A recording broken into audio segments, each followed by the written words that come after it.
Nessa segunda sessão dessa manhã, irmãos, queremos ler novamente o Salmo 11, versículo 3.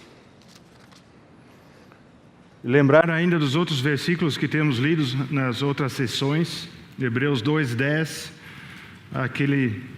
aquela porção que diz, trazendo muitos filhos à glória, ou para trazer, ou eu ouvi o irmão dizer conduzir, para conduzir muitos filhos à glória. E outro texto, em Romanos 8:29, Cristo, o primogênito entre muitos irmãos, e nós que devemos ser transformados conforme a sua imagem. E enfim, Efésios 5:18 nós vamos ler daqui a pouco. Salmo 11, versículo 3, se forem destruídos os fundamentos, que poderá fazer o justo? E nós ouvimos já bastante sobre a situação do fim dos tempos em que nós vivemos. O irmão Cláudio, especialmente, ele deu uma visão panorâmica da história desde o passado, desde antes da fundação do mundo e também do futuro que está por vir. E nós queremos descer um pouco a nossa atualidade de hoje, tendo esse contexto da eternidade passada até a eternidade futura em vista. Nesse contexto nós estamos vivendo hoje. E a nossa atualidade é bem prática. Nós temos que viver dia a dia as nossas vidas aqui na terra, sabendo que a nossa vida não é aqui na terra, em primeiro lugar, mas que nós vivemos nos céus. E essa é a realidade a que nós fomos chamados e a que devemos dar expressão na prática. Então hoje nós vamos continuar com o que começamos ontem, e eu volto ainda um pouquinho àquela parte do papel do marido, e em seguida continuaremos com o papel da esposa, da mulher. Então, voltando a Efésios capítulo 5. Efésios capítulo 5.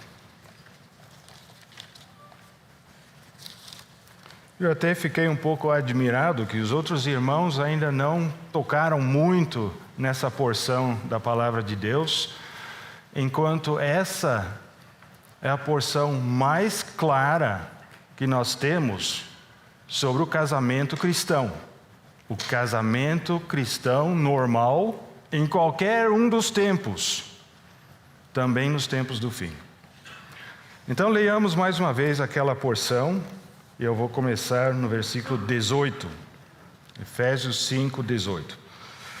E não vos embriagueis com vinho em que há dissolução, mas enchei-vos do Espírito, falando entre vós em salmos e hinos e cânticos espirituais, cantando e salmodiando ao Senhor no vosso coração, dando sempre graças por tudo a nosso Deus e Pai, em nome de nosso Senhor Jesus Cristo, sujeitando-vos uns aos outros no temor de Deus. Vós, mulheres, sujeitai-vos a vossos maridos como ao Senhor, porque o marido é a cabeça da mulher, como também Cristo é a cabeça da igreja, sendo Ele próprio o Salvador do corpo. De sorte que, assim como a igreja está sujeita a Cristo, assim também as mulheres sejam em tudo sujeitas a seus maridos. Vós, maridos, amai vossas mulheres, como também Cristo amou a igreja, e assim mesmo se entregou por ela, para a santificar, purificando-a com a lavagem da água pela palavra, para a apresentar a si mesmo igreja gloriosa, sem mácula, nem ruga, nem coisa semelhante, mas santa e irrepreensível. Assim devem os maridos amar as suas próprias mulheres como a seus próprios corpos. Quem ama a sua mulher, ama-se a si mesmo. Porque nunca ninguém odiou a sua própria carne, antes a alimenta e sustenta, como também o Senhor a igreja. Porque somos membros do seu corpo, da sua carne e dos seus ossos. Por isso deixará o homem seu pai e sua mãe, e se unirá à sua mulher, e serão dois numa carne. Grande é este mistério, digo-o, porém, a respeito de Cristo e da igreja. Assim também vós, cada um em particular, ame a sua própria mulher como a si mesmo, e a mulher reverencie o seu marido. Vamos ter uma palavra de oração. Te agradecemos, Senhor, pela Tua palavra que é viva e eficaz, que traz discernimento aos nossos corações, pois faz separação entre alma e espírito. Faz-nos compreender a Tua palavra, Senhor. Que não seja só o conhecimento nas nossas mentes, mas que seja vida em nossos corações. Que saibamos como andar dignamente do Senhor, como andar no Espírito de Deus. Encha-nos, Senhor, com o Teu Santo Espírito. Abre o nosso entendimento para compreendermos as Tuas palavras de vida. Em nome do Senhor Jesus Cristo. Amém. Eu volto só um pouquinho ainda no papel do homem como cabeça da família e da tarefa, do mandamento que Deus deu ao homem em relação à sua esposa. O mandamento principal que Deus deu ao marido é de amar a sua esposa com um amor incondicional.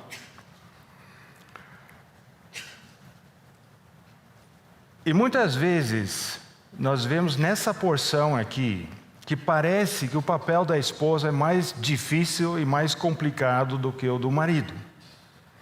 Porém, se a gente estuda o que significa o amor do marido para com a esposa, talvez o papel dele seja mais difícil do que o da esposa.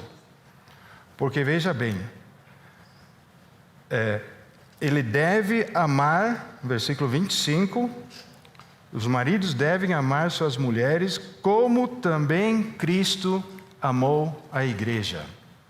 Então a referência para o amor que o marido deve ter para com sua mulher, sua esposa, é o amor de Cristo para a sua igreja. E como ele provou o seu amor pela sua igreja, nós vamos ver aqui. Ele se entregou por ela.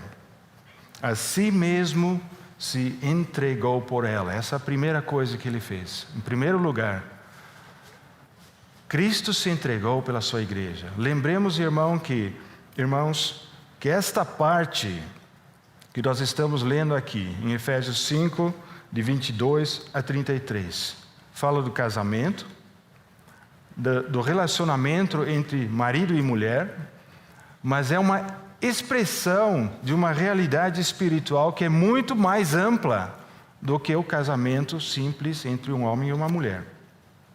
Porque fala do grande mistério de Cristo e sua igreja.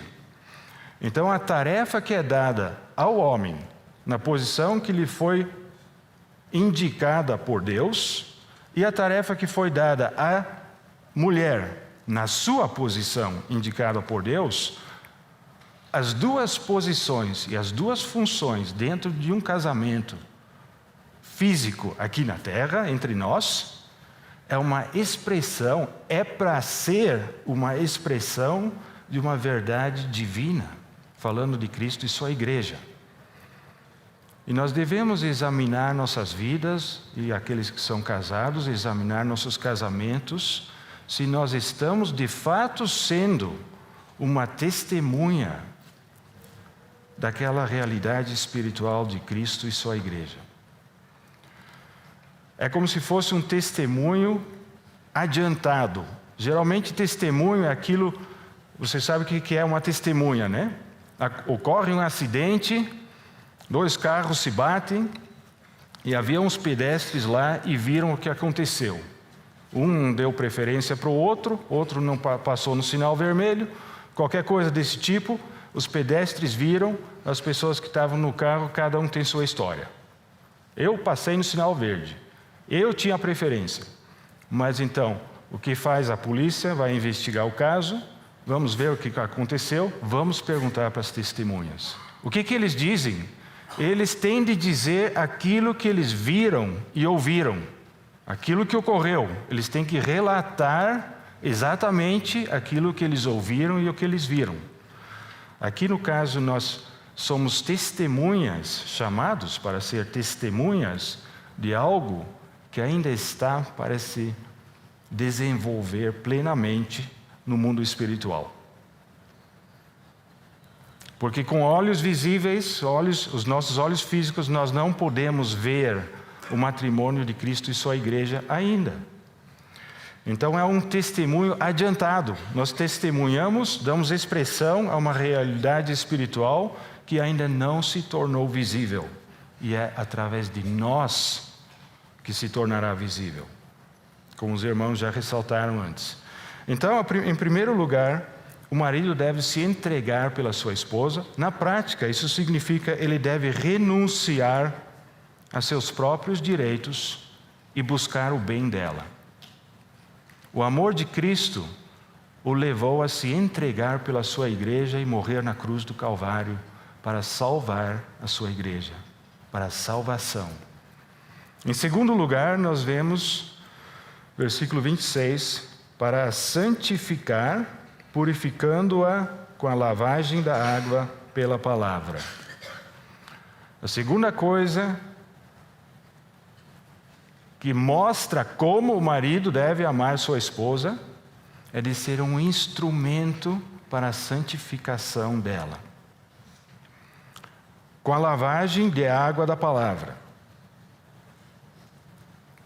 Então o marido é responsável a trazer a verdade de Deus dentro do matrimônio, a buscar ao Senhor, buscar a direção, os caminhos do Senhor, os preceitos do Senhor, procurar a comunhão com Deus e levar a sua esposa nessa comunhão e ser o líder dentro do matrimônio que transmite as verdades espirituais de Deus dentro do matrimônio e depois também aos filhos.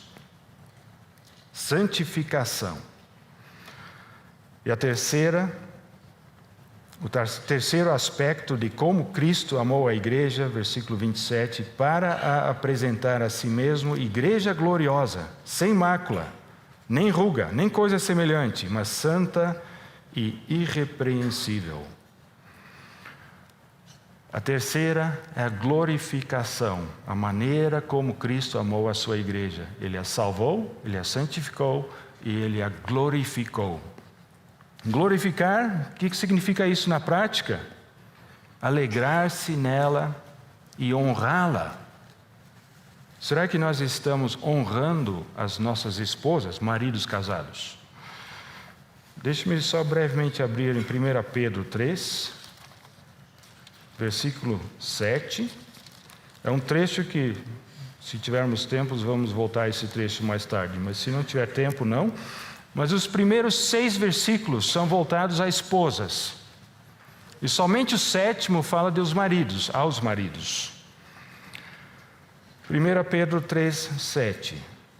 Igualmente vós, maridos, coabitai com elas com entendimento, dando honra à mulher, como vaso mais fraco, como sendo vós os seus co-herdeiros da graça da vida, para que não sejam impedidas as vossas orações. Irmãos, eu tenho que falar uma coisa para vocês. Eu casei com a melhor esposa do mundo. Eu não vou falar que ela é a mais bela também. Eu casei com a melhor esposa do mundo e eu quero dar essa honra para ela. Mas só para ninguém ficar ofendido aqui, porque eu creio que talvez vocês pensam, mas e eu então? E a minha esposa então? Não quero deixar ninguém sair ofendido. Eu vou terminar a frase. Eu casei com a melhor esposa do mundo para mim. E eu espero que cada marido aqui possa falar isso da sua esposa. A minha esposa é a melhor esposa do mundo para mim. Porque ela me foi dada como um presente de Deus para ser minha auxiliadora idônea na vida e para juntos expressarmos a realidade de Cristo e sua noiva. E juntos, nós temos um alvo pela frente. E nós devemos funcionar juntos em harmonia, servindo ao nosso Rei, preparando-nos para fazermos parte daquela noiva de vencedores que nós estivemos ouvindo agora há pouco. Porque nós fomos chamados, todos nós fomos chamados, não somente para ser salvos do castigo eterno no inferno, a salvação, mas nós fomos chamados para reinar com Cristo. Mas lembre-se, o chamamento ainda não é a realidade. O chamamento é o alvo. E a realidade é onde você está agora. E dependendo da tua resposta ao chamamento celestial, Hebreus, dependendo de como você reage a esse chamamento celestial, você vai alcançá-lo ou não.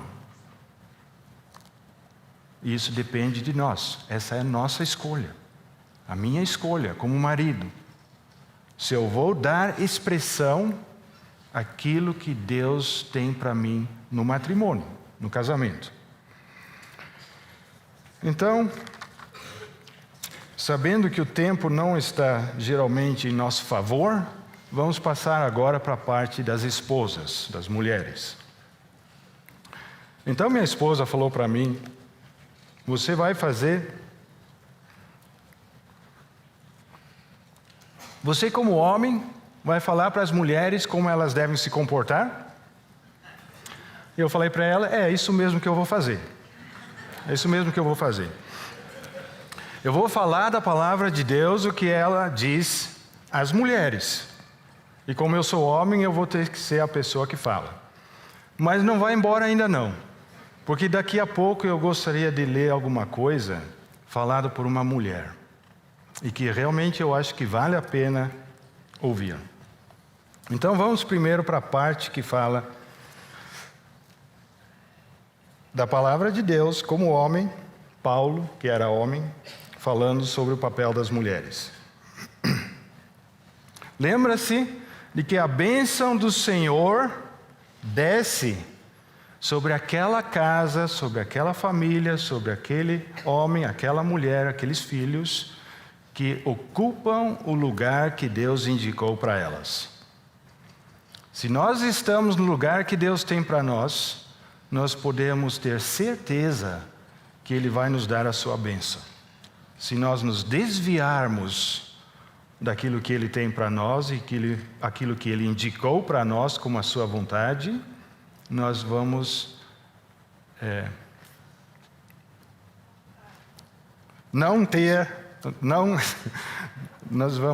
vai nos faltar a bênção do Senhor.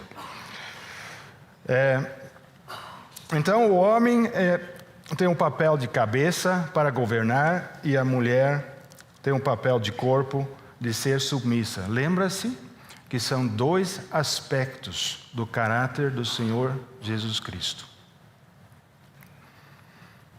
Ele é a cabeça da igreja, mas ele se humilhou diante do seu Pai. São dois aspectos. E nós somos chamados, cada um, o marido e a mulher, a dar expressão a esses dois aspectos de Cristo. Então, o homem que ama a sua mulher está dando expressão a Cristo, que ama a igreja. E a mulher que se submete a seu marido dá expressão à humildade de Cristo. É por isso também que Paulo ensina que as mulheres devem usar um véu. Você não deve usar um véu só porque as outras também estão usando o véu. Mas use o véu se você tem o desejo de dar expressão à humildade de Cristo. E mostrar, especialmente aos anjos, segundo 1 Coríntios 11, mostrar que você tem uma autoridade sobre si. Esse é o uso do véu que tem valor diante do Senhor. Aqueles que fazem só porque é uma cultura ou não é mais cultura, deixam de fazer, então eles não entenderam a realidade espiritual que é é expressa através de um sinal visível. Então, hoje em dia, não se ouve mais muito no meio cristão falar de Efésios 5, quando há um casamento, que o homem deve amar sua esposa e que a esposa deve ser submissa, porque submissão não é muito popular hoje em dia. E nós já ouvimos, né? O irmão Cláudio nos explicou do feminismo, da revolução sexual e tudo mais, e as diversas ondas. E hoje, o mundo propaga que nós somos iguais. Iguais em direitos, iguais em posições, iguais em funções, iguais em capacidade. E é bem possível, irmãos, que a mulher tem mais capacidade do que o seu marido, que tem mais intelecto do que o seu marido, é bem possível. Mas essa não é a questão. A questão de que Paulo trata é uma reflexão, uma testemunha de Cristo e sua igreja, de autoridade, de submissão. Então, o mandamento principal para esposas é de se sujeitar e respeitar seus maridos. Eu gosto de usar a palavra aqui, subordinar. Vocês conhecem a palavra subordinado. Então, o rei, ele tem subordinados, que respeitam a autoridade que ele tem. Na palavra subordinado, nós encontramos a ordem, e o sub é se colocar debaixo da autoridade. E é exatamente isso que essa palavra sujeitar, como está traduzida na minha versão que eu estou usando aqui, colocar-se, a palavra em grego significa colocar-se sob a autoridade de outra pessoa, de alguém. Isso é usado, por exemplo, também para o Senhor Jesus Cristo. Nós podemos brevemente dar uma olhadinha, Lucas capítulo 2. Lucas 2, 51, nós conhecemos a situação do Senhor Jesus sendo um menino de 12 anos, que permaneceu em Jerusalém, seus pais já voltaram e sentiram falta dele, e foram novamente para Jerusalém para procurar por ele e o encontraram no templo. Então, vocês sabem como ele explicou que ele devia estar envolvido nas coisas do seu Pai Celeste. E aí, em seguida diz no versículo 51, e desceu com eles, então ele acompanhou eles de volta para Nazaré. E foi para Nazaré e era-lhes sujeito. A mesma palavra usada em Efésios 5. Ele colocou-se debaixo da autoridade dos seus pais terrestres. E Lucas 10, 17 fala de colocar-se de demônios que se submetem. A mesma palavra é usada lá. Lucas 10, 17. E voltaram os 70 com alegria, dizendo: Senhor, pelo teu nome, até os demônios se nos sujeitam. Então eles expeliram demônios tendo autoridade sobre eles.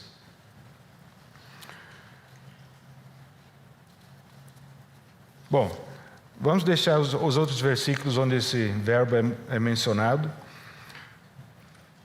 E vamos adiante. Como deve ser a submissão da esposa? Ontem eu já falei algumas coisas. O marido não tem direito de exigir a submissão da esposa e forçá-la a ser submissa.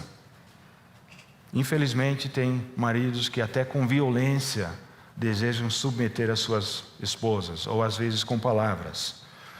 Mas a submissão da esposa que tem valor diante do Senhor é quando é voluntária, quando é de livre e espontânea vontade, ela deseja ocupar aquela posição dada a ela pelo próprio Senhor. E ser uma testemunha. Então ela se submete primeiramente ao Senhor Jesus. E então ela se submete a seu marido. Essa é a submissão de que se fala aqui. Por amor e por temor a Cristo. Então surge a pergunta, nesse trecho de Efésios 5, Só os maridos precisam amar suas esposas? Esposas não precisam amar seus maridos? Não precisa haver algum sentimento de amor por ele? Porque só fala de submeter e respeitar. E não fala de amar aqui. Então vamos brevemente olhar. Na Epístola a Tito, a Epístola de Paulo a Tito, capítulo 2.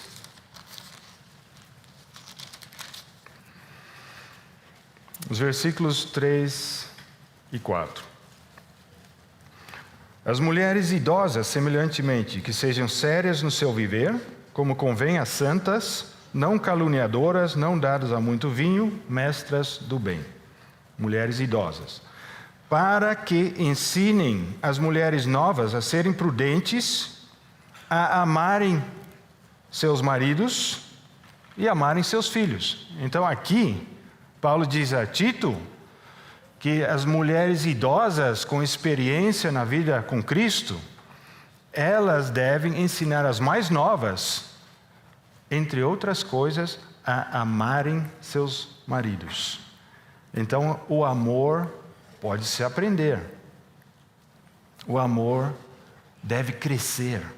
Dentro do matrimônio, o amor deve crescer mais e mais.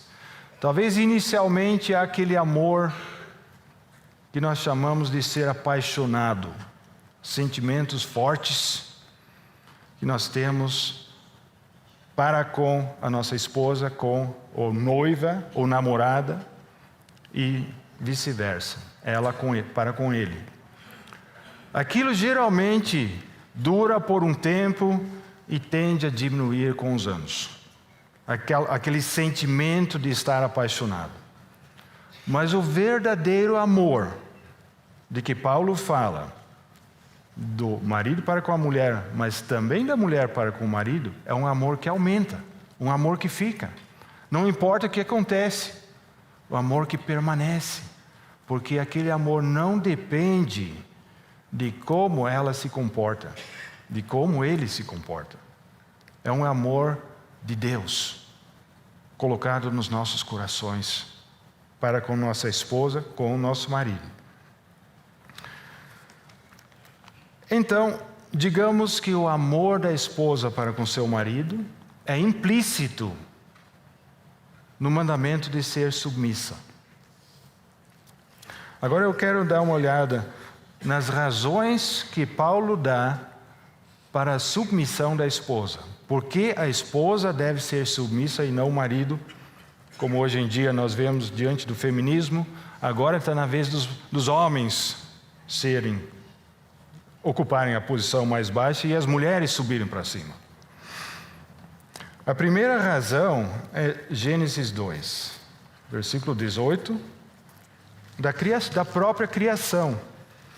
Lembrando aquele versículo de Salmos, que quando os fundamentos estão destruídos, o que o justo vai fazer? Ele vai voltar aos fundamentos de Deus, estabelecidos por Deus. Quando o templo foi destruído, na época do exílio do povo de Israel na Babilônia, depois de eles receberem permissão do rei Ciro para voltarem e reconstruir o templo, eles começaram a reconstruir os fundamentos. E é sempre assim, qualquer edificação, você edifica sobre o fundamento. E se o fundamento não é bom, não é certo, não é correto, não adianta se tentar edificar. Você precisa daquele fundamento. O fundamento deve ser restaurado se ele estiver destruído. E é isso que o justo deve fazer. Então, voltando ao fundamento. A razão na criação, Deus ordenou. Gênesis 2:18. E disse o Senhor Deus: não é bom que o homem esteja só, far-lhe-ei uma ajudadora idônea para ele. Então foi criado primeiro o homem e em seguida a mulher. Guarde aí essa passagem em Gênesis 2 e abra em 1 Timóteo capítulo 2.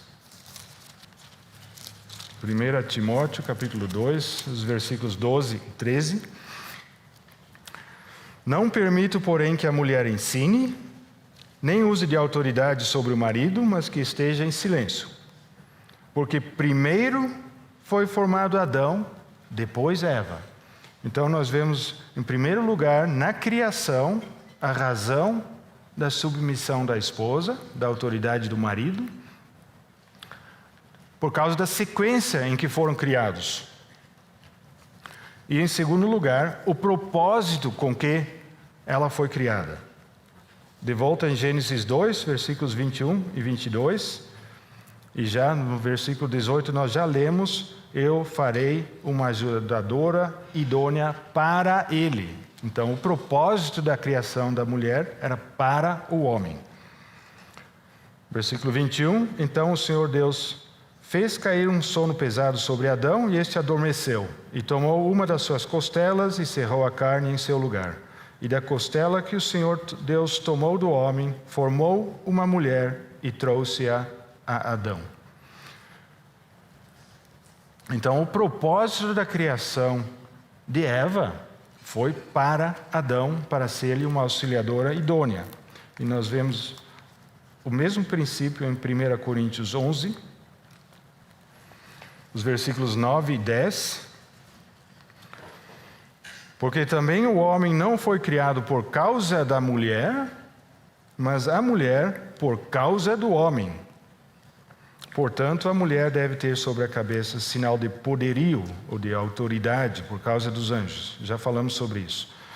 Então, a mulher foi criada por causa do homem. Então, esse é o propósito que Deus colocou na criação.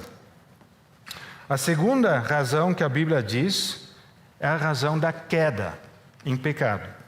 Gênesis 3, versículo 16.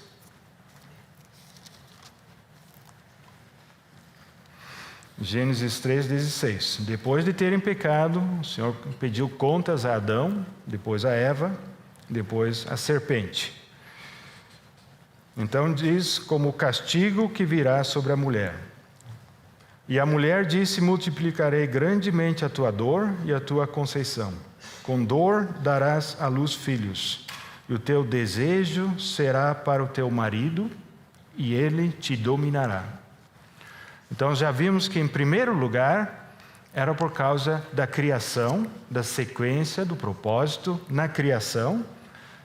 Depois foi reforçado, depois deles caírem em pecado, o desejo dela seria para o seu marido e ele dominará, ou governará. E voltando a 1 Timóteo, capítulo 2, versículo 14. Nós lemos até versículo 13, porque primeiro foi formado Adão, depois Eva. Então, em seguida, e Adão não foi enganado, mas a mulher, sendo enganada, caiu em transgressão. Salvar-se-á, porém, dando à luz filhos, se permanecerem com sobriedade na fé, no amor e na santificação. Então, a ordem em que transgrediram, Eva transgrediu primeiro, Adão transgrediu depois, e o castigo que Deus deu. Então, mesmo antes da queda em pecado, Deus já tinha estabelecido a ordem do homem como cabeça e a mulher submissa a ele. Mas depois da queda em pecado, Eva recebeu o castigo de que ela deveria estar sob o domínio do seu marido. Então é um dos aspectos do castigo que ela recebeu. E hoje, ainda, o princípio é o mesmo. A posição é a mesma. E ficou muito mais difícil do que antes da queda, a mulher se submeter a um homem. Antes da queda, talvez ela pudesse facilmente se submeter a Adão. Mas depois que caíram em pecado, ela tinha que se submeter a um homem caído. Um homem que tinha o pecado dentro de si. Então vamos mais uma vez a 1 Pedro 3. E vamos ler aqueles versículos que falam a mulher. E aqui nós vemos claramente como é a situação de uma mulher que recebe o mandamento, a tarefa de se submeter a um homem que não está debaixo da autoridade de Deus. Versículos 1 a 6, 1 Pedro 3. Semelhantemente, vós mulheres, sede sujeitas aos vossos próprios maridos, para que também, se alguns não obedecem à palavra, pelo porte de suas mulheres sejam ganhos sem palavra, considerando a vossa vida casta em temor. O enfeite delas não seja o exterior, no frisado dos cabelos, no uso de joias de ouro, na compostura dos vestidos. Mas o homem encoberto no coração, no incorruptível traje de um espírito manso e quieto, que é precioso diante de Deus. Porque assim se adornavam também antigamente as santas mulheres que esperavam em Deus, e estavam sujeitas aos seus próprios maridos. Como Sara obedecia a Abraão, chamando-lhe Senhor, da qual vós sois filhas, fazendo o bem e não temendo nenhum espanto. Então, aqui nós vemos que a esposa tem que se submeter ao seu marido, mesmo que ele não seja crente. Mesmo que eles não obedecem à palavra de Deus. Ainda assim, a posição da esposa permanece a mesma, a posição de submissão. E ela vai poder ganhar o seu marido, que não é crente ainda, que não está obedecendo à palavra de Deus, pelo comportamento que ela tem dentro da posição que lhe foi dada pelo Senhor. Não com aparência exterior, mas com beleza interior. Aqui diz o homem encoberto no coração, o homem no íntimo, a pessoa interior que ela é, em Cristo Jesus. Então, a esposa crente pode ser o instrumento de Deus para a conversão do seu marido que não é crente. Mas imaginem as dificuldades que ela vai ter. E existem muitos testemunhos de esposas cristãs que têm maridos que não são cristãos e que muitas vezes as maltratam. E pelo seu testemunho puderam ganhar os seus esposos para Cristo. O mundo propaga hoje, e eu falei alguma coisa sobre os meus colegas na equipe onde eu trabalho, onde a maioria, não sei se é a maioria, mas muitos deles já se divorciaram alguma vez. O mundo propaga que se não dá certo no casamento, se os dois não mais se entendem tão bem quanto no início, o divórcio vai ser a solução. Mas a palavra de Deus diz que não é o divórcio que é a solução, mas sermos enchidos com o Espírito Santo. E é por isso que está em Efésios 5, antes dessa porção sobre o casamento, o matrimônio, e o andar do marido e da mulher juntos entre si, está escrito: não vos embriagueis com vinho, mas enchei-vos do Espírito, para que haja a paz, a alegria, o amor dentro do matrimônio e dentro da sua casa. Então, irmãos, se há solteiras aqui que estão considerando casar-se, eu dou o seguinte conselho: nunca se case com um homem a quem você não possa se submeter. Não case, porque vai trazer muitos problemas na sua vida. Case com alguém que se submeta a Cristo e a quem você possa se submeter e ocupar a posição que Deus indicou. Agora eu queria falar alguma coisa. Não, deixe-me dizer mais uma coisa. E não lembro mais onde eu li isso aqui. Não, eu lembro sim, agora estou lembrado. Mas veja bem. Vocês conhecem aquelas competições de Miss?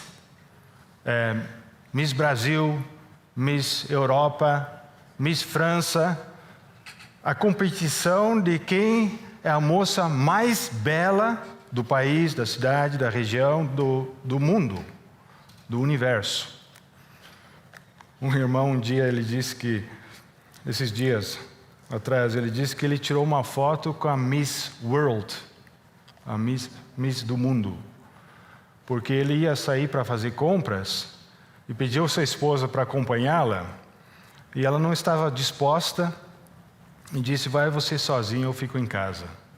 Aí ele chegou lá no shopping onde ele foi fazer as compras e havia algum evento e estava lá a Miss França, que naquele ano foi eleita como Miss World.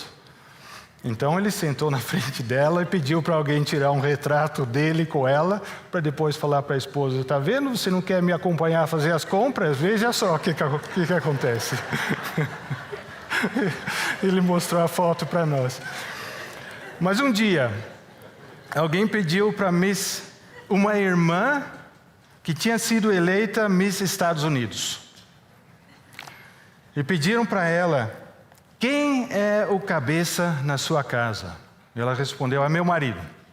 E a pergunta em seguida foi: e quem decidiu isso? E ela disse: fui eu. Fui eu. E eu achei isso muito impactante, porque a decisão de uma esposa de querer ocupar aquela posição de submissão ao seu marido é que determina se aquele casamento vai ser um casamento feliz, de acordo com o plano de Deus. É ela que tem que fazer essa escolha, não é o marido que vai fazer a escolha por ela. Porque então, se assim fosse, o marido ia obrigar a esposa a ser submissa a ele. Mas é ela que determina essa escolha. Se ela decide: eu quero ocupar a posição que Cristo me dá dentro do meu casamento, então há um espaço para o Espírito agir no matrimônio.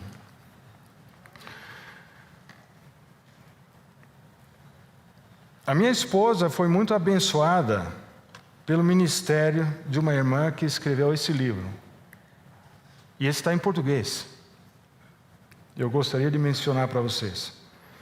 Foi traduzido em português, não sei exatamente quando, mas creio que há poucos anos atrás, ou talvez, não sei exatamente quando, mas apareceu em português.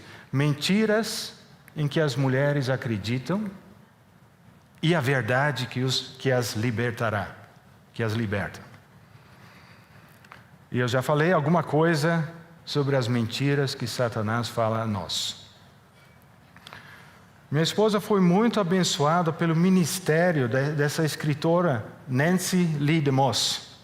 Hoje em dia ela não se chama mais assim. Hoje em dia ela se chama Nancy DeMoss Wolgemuth. Ela só se casou aos 55 anos. Acho que uns 2 ou 3 anos atrás. Ela escreveu esse livro quando ainda era solteira. E ela trata de muitas mentiras que Satanás fala com as mulheres. O ministério dela é para as mulheres. E é um ministério muito rico, muito abençoado, que tem abençoado a minha esposa e a muitas outras depois. E eu quero ler aquilo que eu falei no início. Eu não quero só falar como homem para as mulheres que estão aqui, mas eu quero ler 2 trechos, ou talvez, se o tempo der, talvez até um a mais, do que ela escreve. Então é a imaginação de uma mulher sobre essa situação que vocês vão ver aqui. Querido diário, minha cabeça está girando. Vocês vão estar descobrindo sobre quem fala, certo? Nem sei por onde começar. O dia começou tão perfeitamente, como qualquer outro que já tivemos. Como sempre fazemos, eu e Adão levantamos cedo para fazer uma caminhada com Deus. Esses passeios sempre foram o ponto alto do nosso dia. Nesta manhã, ninguém disse nada por um tempo. Nós apenas desfrutamos estarmos juntos. Então começou Deus a cantar. Era uma canção de amor. Quando chegou ao refrão, começamos a cantar com ele. Primeiro a voz profunda de Adão, depois me juntei a eles.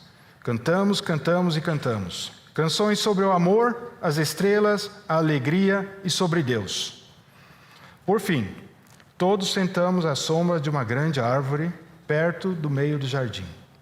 Agradecemos a Deus por ser tão bom. Dissemos a Ele que tudo o que queríamos fazer era deixá-lo feliz e encontrar nossa felicidade nele. Foi um tempo muito harmonioso. Sempre era quando nós três estávamos juntos. Não sei como explicar o que aconteceu em seguida. De repente, ouvimos uma voz que nunca havíamos ouvido antes. Eu me virei e lá, olhando diretamente para mim, estava o ser mais lindo que já tinha visto. Ele falou diretamente comigo. Fez com que me sentisse importante e logo me descobri querendo ouvir o que ele tinha a dizer. Não estou certa do que aconteceu com Deus nesse momento. Ele não havia nos deixado. Acho que só esqueci que ele estava lá. Na verdade, por um tempo, esqueci que Adão estava lá. Senti como se estivesse sozinha, com esse ser deslumbrante e misterioso. A conversa seguinte está indelevelmente gravada em minha mente. Ele me fez perguntas nas quais nunca tinha pensado antes. Então, ofereceu-me algumas coisas que eu nunca havia tido. Coisas das quais nunca pensei que precisasse. Independência de Deus e de Adão. Posição. Sempre admirei Deus e Adão. Esse ser disse que eles iriam me admirar. Conhecimento de mistérios conhecidos apenas por Deus. Permissão para comer o fruto da árvore no meio do jardim. No início, só ouvi e observei. Em meu coração eu ponderava, questionava, debatia. Adão havia me lembrado muitas vezes que Deus tinha dito que não devíamos comer o fruto daquela árvore. A criatura continuou olhando nos meus olhos e falando com aquela voz suave. Eu me vi acreditando nela. Parecia tão certo. Finalmente, rendi-me. Estendi o braço, com cautela no início, depois mais ousadamente. Peguei, comi, entreguei-o a Adão. Ele comeu. Comemos juntos. Primeiro eu, depois ele. Os próximos momentos são um borrão. Sensações profundas que nunca tive antes. Uma nova consciência, como se soubesse um segredo, o qual não deveria saber. Euforia e depressão, tudo ao mesmo tempo. Libertação, prisão. Subindo, caindo. Confiante, temerosa. Envergonhada, suja. Escondendo-me. Não poderia deixá-lo me ver daquele modo. Sozinha, muito sozinha. Perdida, enganada. Um pouco mais adiante. Querido diário, já se passaram 6 meses desde que deixamos o Éden.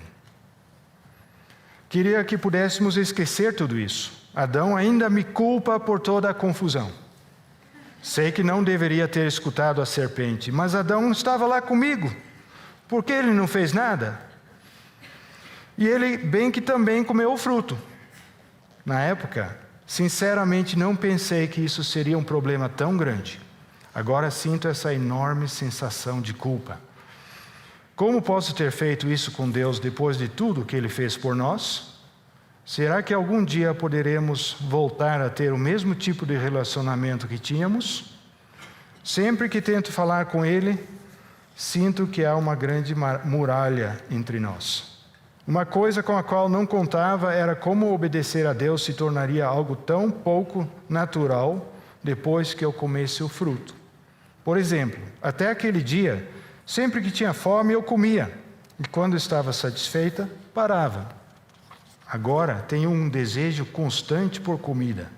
Uma vez que começo a comer, não consigo parar, mesmo quando sei que deveria. Essa não é a única área em que fico fora de controle. Minha língua me causa muitos problemas, especialmente em dias como ontem. Estava naquele período do mês e não estava me sentindo bem. Toda hora discutia com Adão sobre qualquer coisinha boba. Odeio quando ajo desse jeito. Não gosto de ser tensa e temperamental, mas às vezes sinto que simplesmente não consigo evitar. Mais adiante.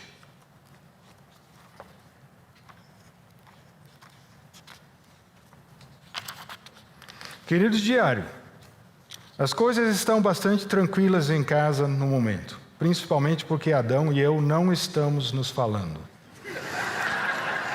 Tivemos uma grande discussão ontem à noite. Eu deveria ter previsto isso. O dia teve um começo difícil. Ele tinha passado a noite em claro ajudando uma vaca a parir. Depois ele teve de sair antes do café da manhã para armazenar o resto do feno. Quando finalmente voltou para casa, estava quente, suado, exausto e com um humor que não era dos melhores. Eu havia ficado presa em casa o dia todo com 2 crianças doentes, e quando ele me perguntou por que o jantar não estava pronto, respondi que se ele quisesse jantar, talvez fosse melhor ele mesmo preparar a comida. Não sei por que escolhi aquele momento para lembrá-lo de várias tarefas que desejava que ele fizesse, incluindo limpar o caminho em frente da casa, que parece uma selva com todas aquelas ervas daninhas. Uma coisa levou a outra. Ele havia dito que Abel poderia acompanhá-lo em uma caçada especial na próxima semana. Creio que Abel ainda é muito criança, e além disso, não creio que Adão deva levar Abel e deixar Caim para trás. Adão não cedeu e as coisas ficaram muito tensas. Dissemos um monte de coisas que provavelmente não deveríamos ter dito um ao outro. Fui para a cama cedo e fingi que estava dormindo quando ele se deitou. Você poderia pensar que depois de todos esses anos juntos, deveríamos ter domínio sobre esse negócio chamado casamento. O engraçado é que, na maioria das vezes, acho que Adão diria que nosso casamento está indo bem. Mas às vezes, sinto que somos totais desconhecidos, embora nos conheçamos desde o início de nossas vidas. Ele sempre pensa que está certo sobre tudo. Quando lhe peço que tente ver as coisas do meu ponto de vista, ele diz que nada vai me deixar feliz. Só queria que ele fosse mais sensível aos meus sentimentos. E a última.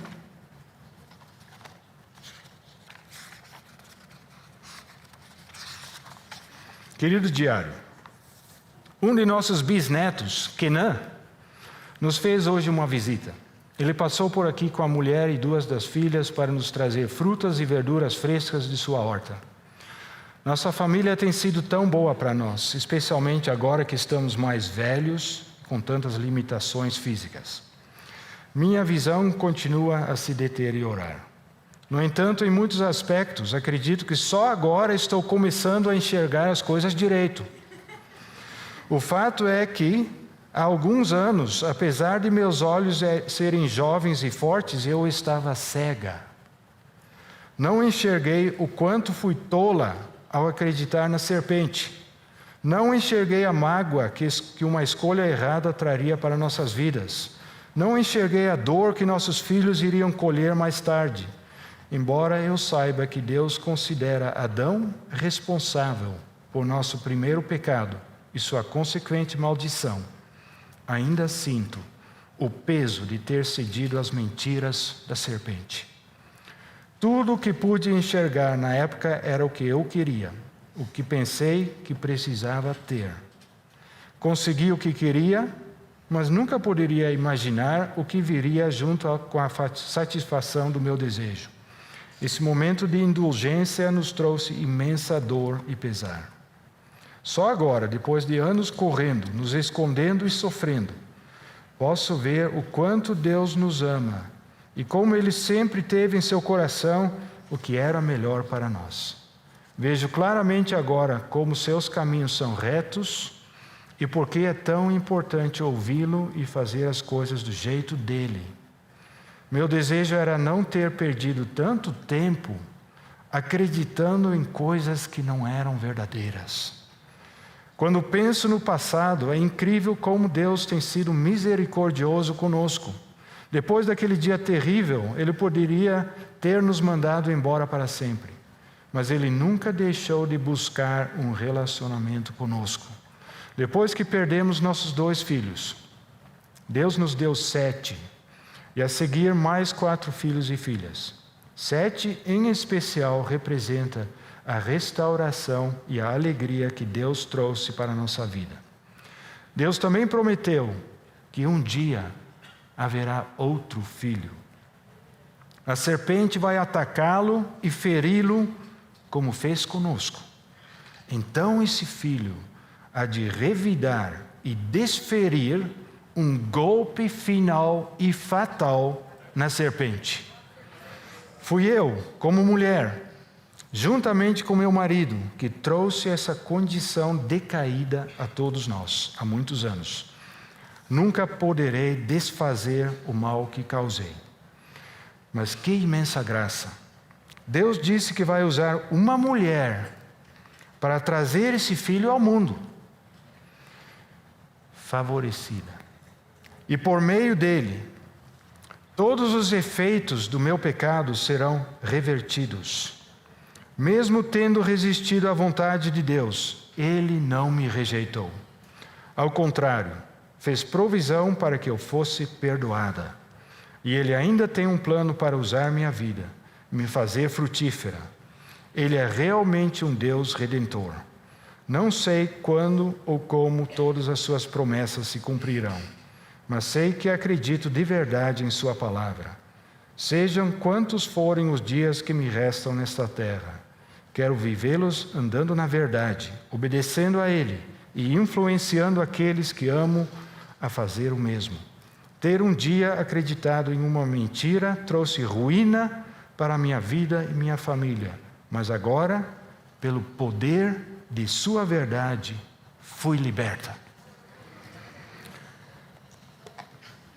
Esses são apenas as introduções de vários capítulos, o que eu li. Ela trata de muitas mentiras em que mulheres acreditam hoje. E ela trata não só das mentiras, mas ela trata em seguida da palavra de Deus, a verdade que as liberta. Eu creio que a Karima, na sexta-feira à tarde, às 4h, que foi anunciado, ela quer falar um pouco mais sobre o ministério, testemunhar o que esse ministério dessa irmã significou na vida dela e de outros. Então não vou ler mais. Mas como é maravilhoso que uma vez tendo caído em pecado, nós todos, não só as mulheres e homens, crianças, Deus nos amou de tal maneira que deu o seu Filho unigênito, para que todo aquele que nele crê não pereça, mas tenha a vida eterna. E se nós respondermos àquele chamamento de Deus, sendo marido, sendo mulher, sendo filhos, que vamos tratar mais tarde, se nós respondermos àquele chamamento, dizendo: sim, Senhor, eu quero me colocar naquela posição que Tu me deste. Eu quero ser obediente àquilo que Tu me dizes. Eu quero obedecer à verdade em cada dia em que vivo. no meu conviver diário com meu marido, minha esposa, com meus filhos, com meus pais. É uma realidade muito prática. Não é só uma coisa que é um ideal futuro, que um dia virá, quando o Senhor Jesus voltar, imediatamente eu vou ser transformado e vou poder reinar. Não, irmãos. O irmão Cláudio falou que nós somos chamados para reinar. Mas você acha que tem capacidade de reinar de uma hora para outra, assim, quando o Senhor aparece nos céus? Você vai ter que aprender a reinar agora.